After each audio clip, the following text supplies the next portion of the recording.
Bismillahirrahmanirrahim. Assalamualaikum warahmatullahi wabarakatuh. Oke, teman-teman mata kuliah filsafat hukum. Hari ini kita kembali kepada topik tentang filsafat hukum. Tentunya berbeda dari kemarin. Kalau kemarin kita berbicara tentang teorinya, ya. Hari ini kita akan mengangkat sebuah tema tentang hukum dan keadilan. Nah, di sini ada dua frasa, yaitu ada hukum dan keadilan gitu.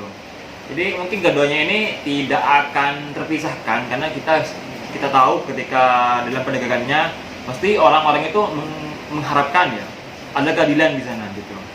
Ya, yang saya pahami untuk mengartikan sebuah atau memaknai sebuah hukum ini tentunya abstrak. Karena saya katakan abstrak karena ini hukum di sini kalau kita tanya kepada ahli hukum tentunya akan berbeda jawaban mereka gitu. Begitu juga keadilan gitu. Keadilan itu juga abstrak teman-teman. Karena keadilan itu keadilan dimaknai hal yang sama, tapi ketika kita tanya ke yang lain itu berbeda teman-teman. Artinya takaran-takaran keadilan ini berbeda gitu. Makanya saya katakan abstrak. Dan saya pahami dari keadilan ini itu kalau kita secara praktis ya, saya tanyakan ke teman-teman advokat kemarin, Kak, Pak, kalau dikatakan adil itu dibangunkan seperti apa gitu. Jadi dia katakan dia merasa adil apabila dia menang dalam perkaranya gitu.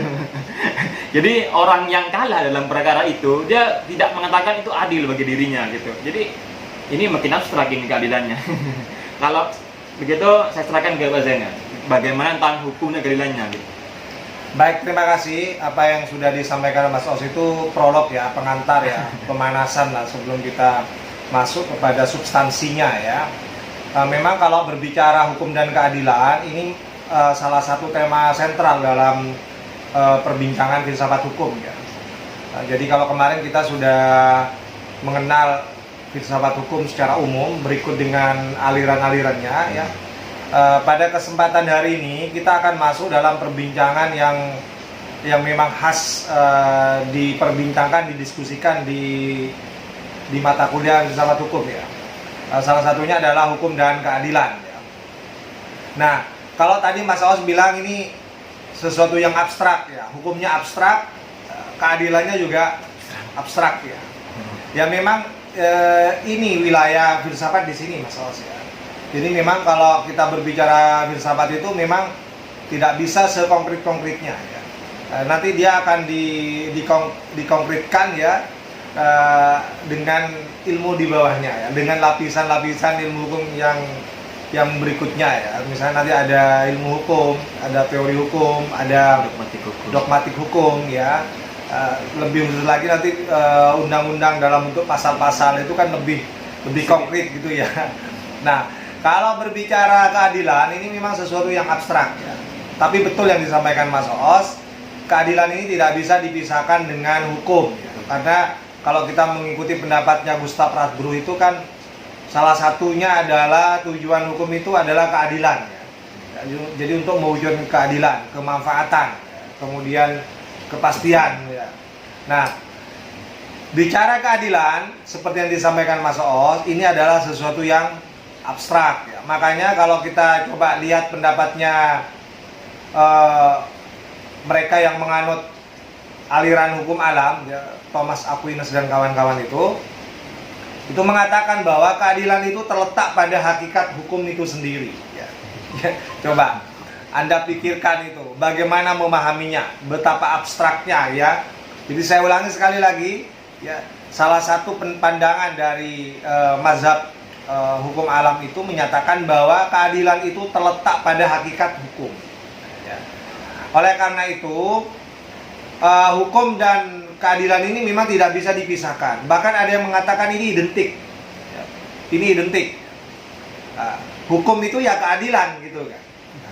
Hukum yang tidak adil itu bukan hukum. Ini. Nah, coba dipikir-pikir itu. Jadi sekali lagi kita menurut mereka-mereka yang menganut mazhab hukum alam hanya terikat secara moral terhadap hukum yang adil. Tidak terikat kepada hukum yang tidak adil ya. Itu pandangan yang pertama ya, menurut mereka yang menganut mazhab hukum alam ya.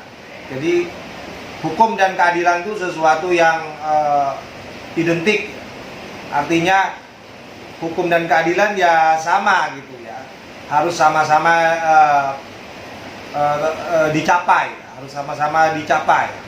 Artinya seperti yang saya sampaikan tadi ya, bahwa kita hanya terikat terhadap hukum yang adil.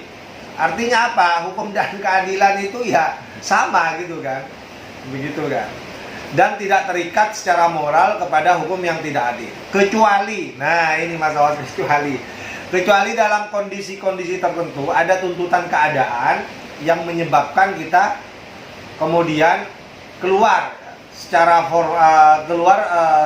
material ya dari keadilan itu. Jadi ada kondisi-kondisi, ada keadaan-keadaan yang mungkin setelah kita hijrah itu ya, orang menilainya ini agak bergeser dari keadilan itu sendiri ya. Tapi sekali lagi bicara tentang keadilan memang sesuatu yang abstrak ya. Dan itu akan dikonkretkan dengan keadaan-keadaan yang meliputi hukum itu sendiri ketika ditegakkan ya. Misalnya Mas Oos ya, tentang bilangan waris ya, pembagian waris ya. Nah, itu kalau dalam perspektif hukum Islam itu antara laki dan perempuan itu kan perbandingannya 2:1. Nah, di sini kalau kita hanya memahami keadilan dengan melihat angka itu, mungkin ada banyak orang menilai ini tidak adil ya. Tidak adil ya. Karena dianggap tidak sama. Makanya Thomas Aquinas itu bilang ya, keadilan itu bisa sifatnya komutatif. Komutatif itu maksudnya Mas Os harus sama, antara prestasi dan kontraprestasinya harus sama. Mestinya laki perempuan itu juga dapatnya sama bagiannya, begitu ya. Nah, mungkin ada yang mengatakan seperti itu. Tapi ada keadilan yang lain dalam sifatnya yang distributif ya. Artinya hak dan kewajibannya sama. Hak itu maksudnya begini, hak itu diberikan sesuai dengan kewajibannya. Ya. Jadi Anda boleh mendapatkan hak yang banyak asalkan kewajibannya juga imbas begitu ya. Apa imbas itu maksudnya? Sama ya. Jadi semakin banyak kewajiban yang kita lakukan, semakin besar peluang kita untuk mendapatkan hak-hak yang banyak juga. Itu distributif ya. Jadi keadilan itu didistribusikan berdasarkan kewajiban-kewajiban yang dilakukan. Jadi keadilan yang ada dalam hak itu, keadilan yang ada dalam hak yang akan diberikan itu bergantung dengan sejauh mana kewajiban itu berhasil dilakukan. Ya. Itu keadilan distributif. Ya. Kembali kepada contoh yang tadi Mas Oos tentang pembagian waris antara laki dan perempuan. Kalau dalam hukum Islam itu perbandingannya 2:1. Kalau lihat angkanya ya, kita mungkin menganggapnya tidak adil, apalagi perspektifnya keadilan yang komutatif tadi, yang mestinya sama begitu ya bagiannya ya. Tapi sekali lagi kembali kepada pernyataannya Mas Oos, keadilan itu abstrak. Dia bisa diterjemahkan dalam berbagai kondisi, dalam berbagai keadaan ya. Ya. Ada saatnya dia bisa sama bagiannya ya, kalau keadaannya mendukung Mas Oos.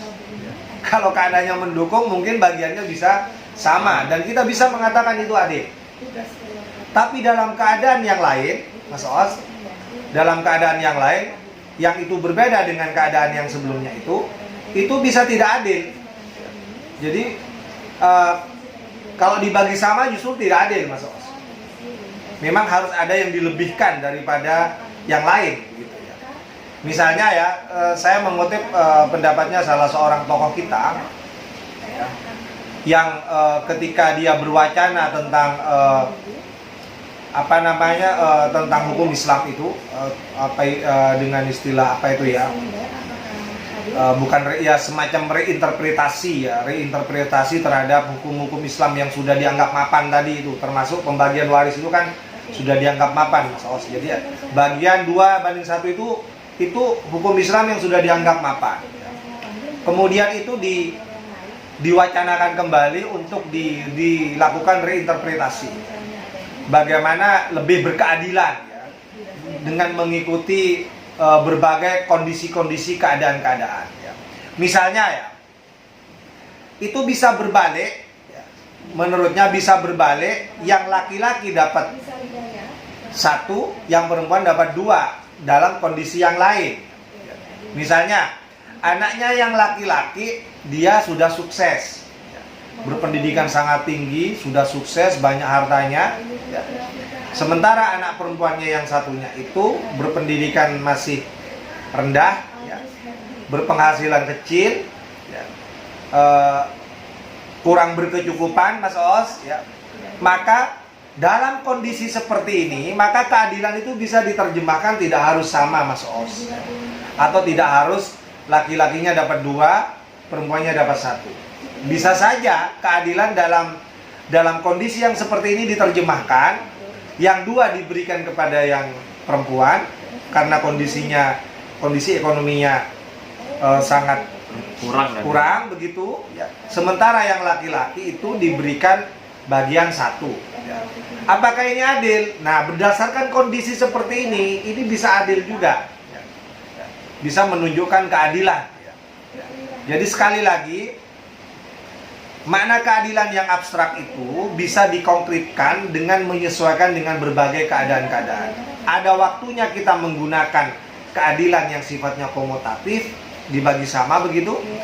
Tapi pada kesempatan yang lain, dalam kondisi yang lain, keadilan itu bisa didistribusikan secara proporsional, tidak harus sama gitu ya, tergantung keadaannya. Seperti yang saya sampaikan tadi, kalau keadaan anak perempuannya ekonominya di bawah begitu ya, saya kira keadaan itu harus dijawab oleh keadilan. Dia mestinya dapat yang lebih besar daripada anak laki-lakinya yang serba berkecukupan.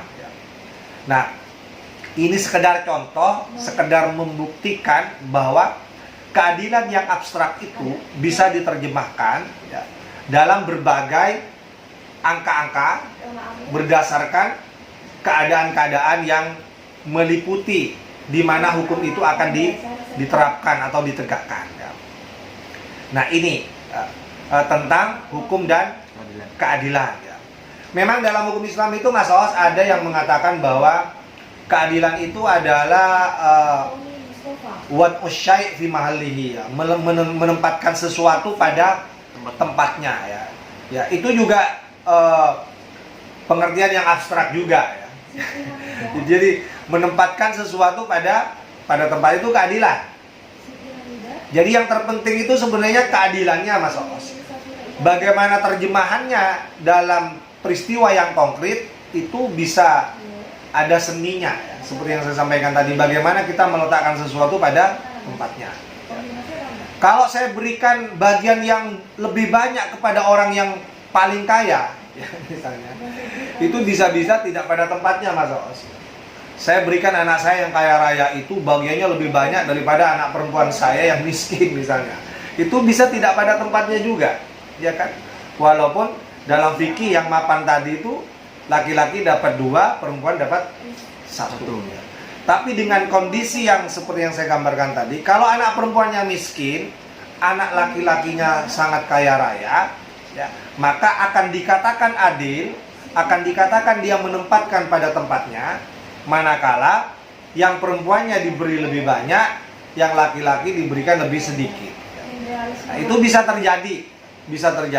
Kalau kita mau menerjemahkan keadilan menurut hukum Islam, wad'u syai' fi mahallihi, menempatkan sesuatu ya pada tempatnya. Nah, tapi bisa saja ada yang berpendapat laki-lakinya mestinya tetap dapat 2, perempuannya dapat 1. Nah, kalau memang kondisinya memungkinkan, bisa juga dilakukan, Mas Os. Jadi kita berikan laki-lakinya dapat lebih banyak, dapat 2, perempuannya lebih sedikit, dapat 1. Apakah itu adil? Adil kalau memang kondisinya bisa menjelaskan ya, bahwa kondisinya memang layak, laki-lakinya dapat 2, perempuannya dapat 1. Nah, kita bisa. Nah, itu wad'u syai' fi mahalli, sama juga menempatkan sesuatu pada tempatnya. Ya, karena mungkin laki-lakinya juga tidak begitu kaya gitu ya, biasa gitu ya. Nah, perempuannya juga sama-sama biasa ya, misalnya ya. Nah, itu bisa.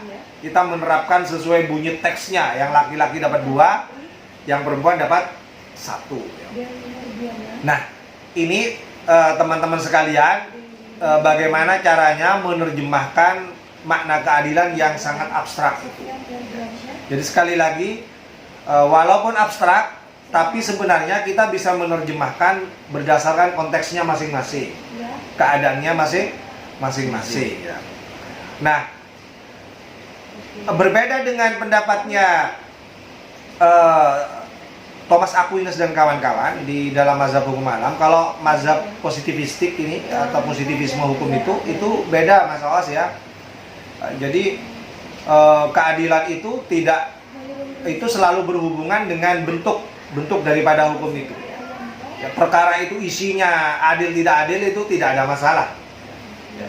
Makanya banyak yang mengatakan ada banyak orang hanya bisa mewujudkan keadilan yang prosedural, seperti yang disampaikan Mas Awas tadi. Ya. Hakim itu putusannya ya adil karena sudah menerapkan hukum sesuai prosedurnya. Ya. Jadi semua prosedur sudah dilalui, hukum acara sudah dilakukan, tidak ada satupun yang tertinggal. Ya. Apapun hasilnya, ya, itu harus dianggap sebagai keadilan. Sebagai keadilan. Isinya kita bisa berdiskusi, tapi itu bentuk formal daripada putusan hakim itu sudah adil, Mas Os. Nah ini, ya, kita ingat paham positivisme hukum itu, ya, yang memisahkan setegas-tegasnya, ya, antara unsur hukum dengan unsur non hukum, ya kan? Jadi kalau mau bicara hukum, bicaralah hukum ansih, hukum murni, ya. Ya.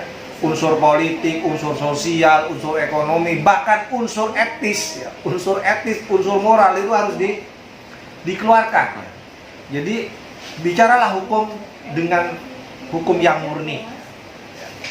Jadi walaupun ada banyak orang mengatakan ini tidak adil, tapi kalau sudah diterapkan prosedurnya tepat, formalnya tepat, itu sudah keadilan.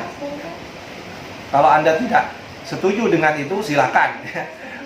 Silakan ajukan upaya hukum, ya, ada upaya hukum banding, ya, sampai kasasi dan sebagainya, ya kan. Tapi yang jelas hukum itu selalu berkaitan dengan bentuk formal. Jadi kalau bentuk formalnya sudah betul, ya, prosedurnya sudah betul, ya, apapun hasilnya itu harus dianggap sebagai keadilan. Nah, isinya bisa didiskusikan. Apakah ini kurang adil, kurang etis, ya kan? Itu bisa didiskusikan. Nah, ada banyak lagi contoh, Mas Os. Ada banyak orang itu kok heran ya, misalnya ya, mempermasalahkan kok bisa ada seorang anak menggugat ibunya, misalnya, ya kan? Ya kan? Ada seorang, kemarin itu ada seorang bapak menggugat anaknya. Nah, bagi mereka yang menganut ajaran positivisme hukum, itu biasa saja. Itu biasa saja. Ya. Hukum itu memang seperti itu. Nah, jadi, jangan bicara moral saja. Tapi setiap orang, apakah hubungannya anak dengan orang tua, itu pasti akan mengalami persoalan-persoalan hukum. Tidak pandang bulu. Jadi seorang anak dengan orang tua itu bisa terlibat sengketa, ya, terlibat persoalan hukum. Ya. Nah, kalau orang bertanya masa etis sih, masa layak, masa patut gitu kan? Ya, ya itu kan dia bicara moral ya, bicara aspek yang lain ya. Tapi secara hukum itu bisa terjadi. Ya. Contohnya ya, seperti yang saya sampaikan tadi, contohnya Mas Awas ya. Kemarin itu ada ibu meninggal dunia, ya. Sebelum meninggal dunia dia sempat menghibahkan rumahnya kepada putranya. Jadi rumahnya dihibahkan kepada putranya, kemudian beliaunya meninggal dunia. Nah, ternyata sang ayah itu tidak terima, Mas Os. Karena dianggap sang istri itu, ya, walaupun itu rumah pribadi, rumah bawaan dari istri itu, ya, itu tidak pernah bilang-bilang mau dihibahkan kepada anaknya. Sementara sang ayah ini ternyata berkeinginan untuk berkeluarga kembali. Dia butuh rumah untuk ditempati. Nah, ketika dia tahu anaknya itu dapat hibah dari almarhumah ibunya, istrinya sendiri, dia nggak terima, ya. Sehingga dia menggugat anaknya, ya, untuk membatalkan hibah yang sudah dilakukan oleh almarhumah istrinya. Nah, ini terjadi, orang tua menggugat anaknya, ya. Secara hukum iya terjadi, ya. Artinya sebagai orang hukum kita tidak perlu heran, ya. Saya katakan tadi, persoalan hukum itu bisa menimpa siapa saja, ya kan? Nah, kalau Anda bertanya-tanya, masa etis sih, masa berakhlak sih seorang anak itu saling gugat-menggugat dengan orang tuanya, ya, itu persoalan lain, ya. Anda itu berarti berbicara etika, berbicara moral, berbicara akhlak, ya. Tapi secara hukum itu bisa terjadi. Ini dalam perspektif positivisme hukum. Kemarin terjadi lagi viral, Mas Oos. Seorang istri itu dilaporkan oleh suaminya, ya.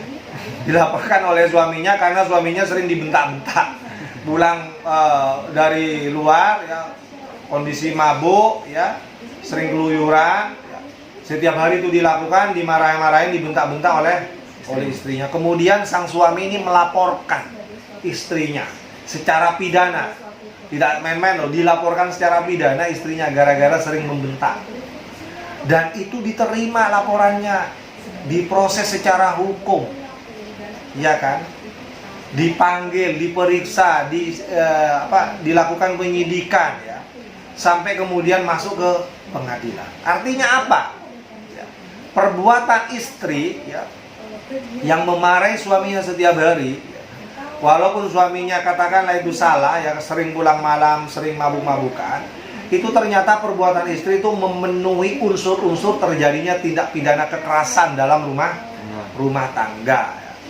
Artinya secara formil, ya, itu terpenuhi unsur-unsurnya, Mas Oos, sehingga teman-teman penyidik, teman-teman polisi melakukan proses hukumnya, ya kan? Ada banyak orang komentar, orang yang tidak tahu hukum pasti komentar, Mas Oos, kok bisa seperti itu, gitu kan? Kok bisa seperti itu?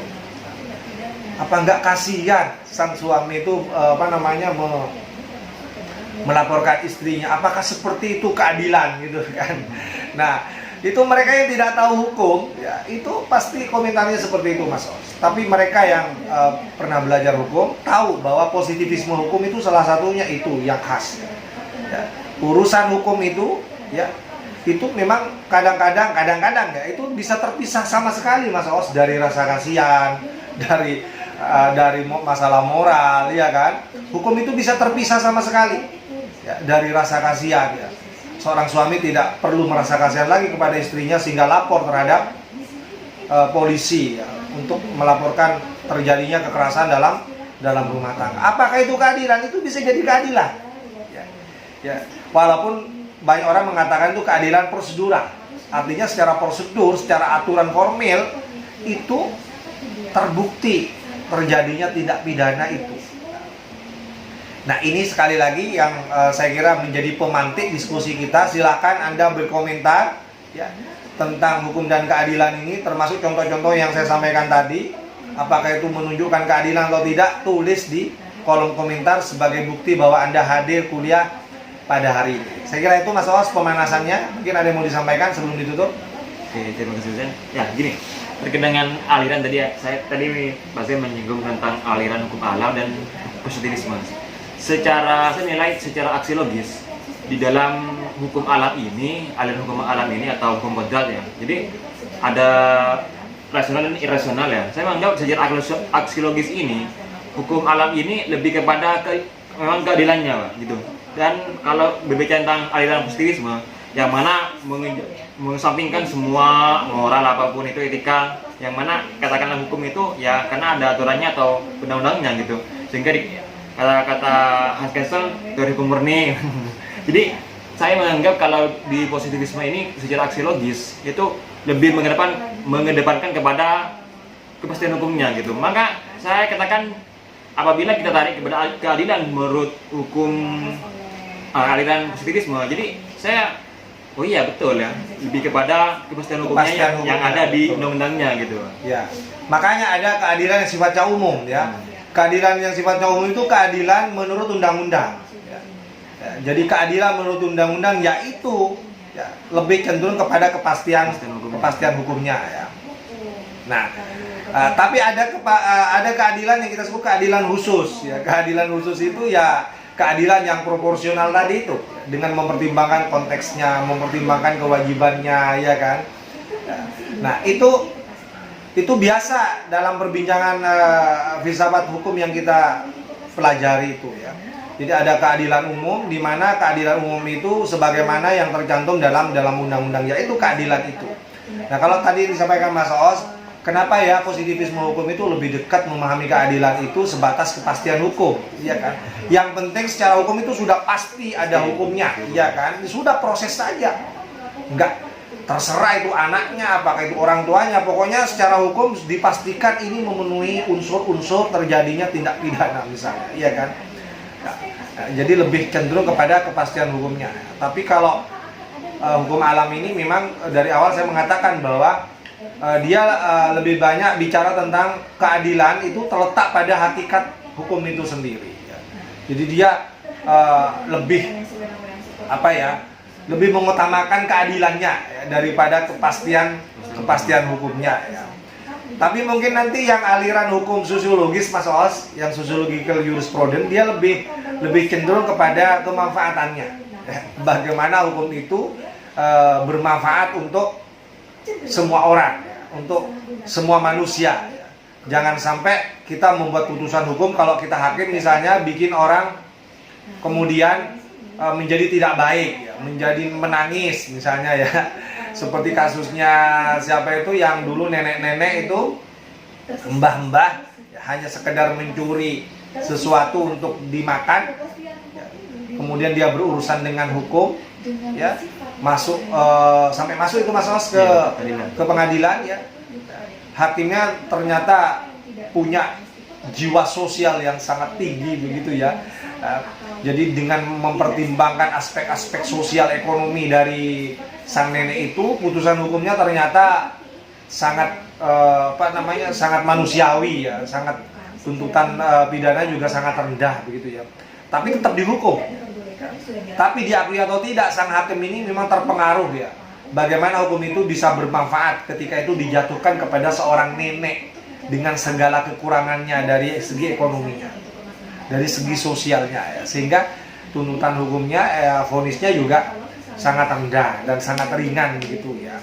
Nah, apakah itu keadilan? Ya itu keadilan ya, yang memang mungkin lebih dekat kepada aspek kemanfaatannya Mas Oos ya.